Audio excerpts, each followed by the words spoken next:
இப்போ நம்ம வந்து சில சமயங்களில் பாத்திரத்தில் வந்து இந்த மாதிரி வந்து இப்படி கருப்பாக அடி பிடிச்சிரும். இது வந்து இது சமையல் பாத்திரத்தினால இந்த மாதிரி இந்த டீ காஃபி எதாவது சுட வைக்கும் போது கூட இந்த மாதிரி பிளாக் ஆகிரும். ஸோ இந்த மாதிரி இதை வந்து நம்ம ரொம்ப ஸ்க்ரப்பர் போட்டு அப்படிலாம் போட்டு தேய்க்கிறது ரொம்ப தேவையில்லை. நம்ம அதுக்கு பதிலாக வந்து ஒரு சின்ன டிப்ஸ் பார்க்கலாம்.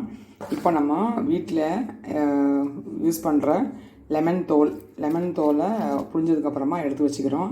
இது நல்லா கிருமியெல்லாம் வந்து க்ளீன் ஆகும் சாப்பாட்டு பாத்திரத்தில், எச்சி பாத்திரத்தில். அதுக்கப்புறம் இது வந்து என்னென்னா வந்து எக்கு ஷெல்லு. நம்ம எப்படியோ டெய்லி முட்டை யூஸ் பண்ண தான் செய்வோம் வீட்டில். ஸோ அந்த முட்டையை வந்து நல்லா உடச்சதுக்கப்புறமா அந்த ஷெல்லை வந்து இந்த அளவுக்கு நொறுக்கி வச்சுட்டாலே போகிறோம். ஸோ இது வந்து வழக்கமாக நான் யூஸ் பண்ணுற சபீனா பொடி பாத்திரம் ஒரு பொடி. சில பேர் வந்து என்ன பண்ணுவாங்கன்னா விம்பா இதை யூஸ் பண்ணுவாங்க. பட் மெயின் வந்து இங்கே வந்து இந்த முட்டை தோல் தான், எக் ஷெல் தான். ப்ளஸ் இது வந்து கிருமி நாசினியாக வந்து யூஸ் ஆகும். இது நம்ம வந்து டெய்லி குப்பையில் போடுறதுக்கு பதிலாக இதை எடுத்து பத்திரமா நம்ம வாஷ் பண்ணது யூஸ் பண்ணிவிட்டு அதுக்கப்புறமா தூர போட்டுக்கலாம்.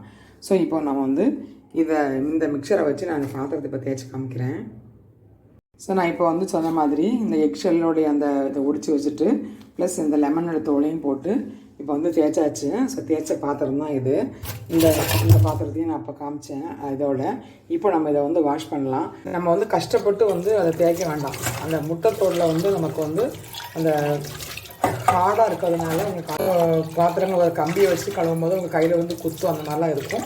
இது வந்து எக்ஷெல்னால உங்களுக்கு அந்தளவுக்கு வந்து அது குத்தவும் செய்யாது. பாருங்கள், க்ளீனாக இருந்த நேரத்தை எல்லாமே போயிடுச்சு. ஸ்மெல் வருமா ஒரு டவுட் இருக்கும். நம்ம எக்கை உடச்ச உடனேயே இமீடியட்டாக வந்து நீங்கள் வந்து அந்த ஷெல்லை வந்து நல்லா அலசி வச்சுக்கிட்டு அன்னன்னைக்கு யூஸ் பண்ணிக்கலாம். பாருங்கள். ஸோ கண்டிப்பாக இதை ட்ரை பண்ணி பாருங்கள். ரொம்ப யூஸ்ஃபுல்லாக இருக்கும். தேங்க்ஸ் ஃபார் வாட்சிங்.